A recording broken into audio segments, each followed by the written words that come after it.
Think about director Michael Bay. He's become infamous as the guy who did five Transformers movies.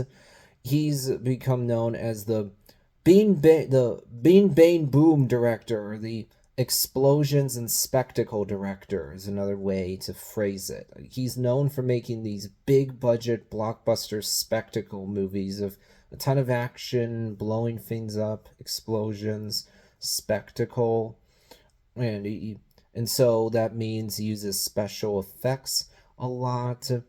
He did Armageddon back in 1998. That's a sci-fi disaster film, so I would say it fits within what I was just saying. He did Pearl Harbor in 2001.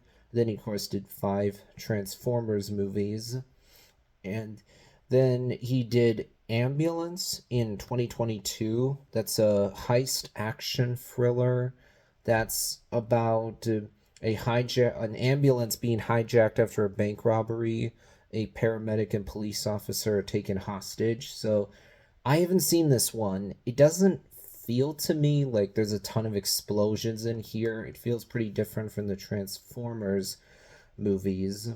He did 13 Hours, The Secret Soldiers of Benghazi, 2016. I've never heard of this one. A biographical action thriller that's about the Annex security team fighting to defend the American diplomatic compound in Benghazi, Libya, after waves of militant attacks on September 11th, 2012. Okay, so it that one seems like it probably has more explosions, big spectacle.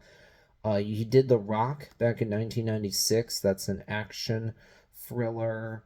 The thing about Michael Bay is that while some of his early movies, like The Rock, were well received, actually Ambulance that came out in 2022, it got moderately positive reviews, but aside from that, I mean, he has honestly gained a pretty bad reputation because of the Transformers sequels, the four of them that he did.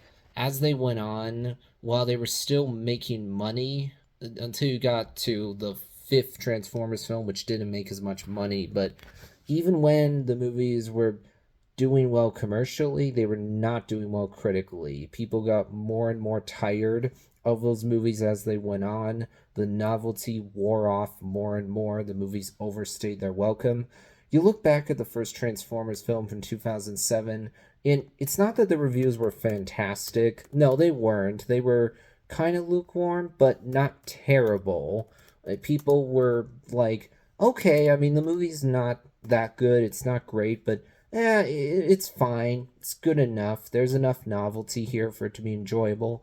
Yeah, the movie is a 57% Rotten Tomatoes, 7 out of 10 IMDb, so I feel like the reception was kind of right there in the middle. Like, okay, it's good enough, entertaining enough where it's tolerable, but as the Transformers sequels went on, they got more and more loud, more filled with big action, explosions, spectacle. People got more and more irritated with the films as they went on. And I think that's because, unfortunately, as the Transformers movies went on, Michael Bay just leaned more and more into the more irritating aspects of the way he does movies. He just leaned more and more into that annoying juvenile sense of humor, sexism, big explosions and action that doesn't mean anything because you don't know which Transformer is fighting which, so it becomes just big CGI noise that you don't care about, metal clanging against metal that is just completely empty.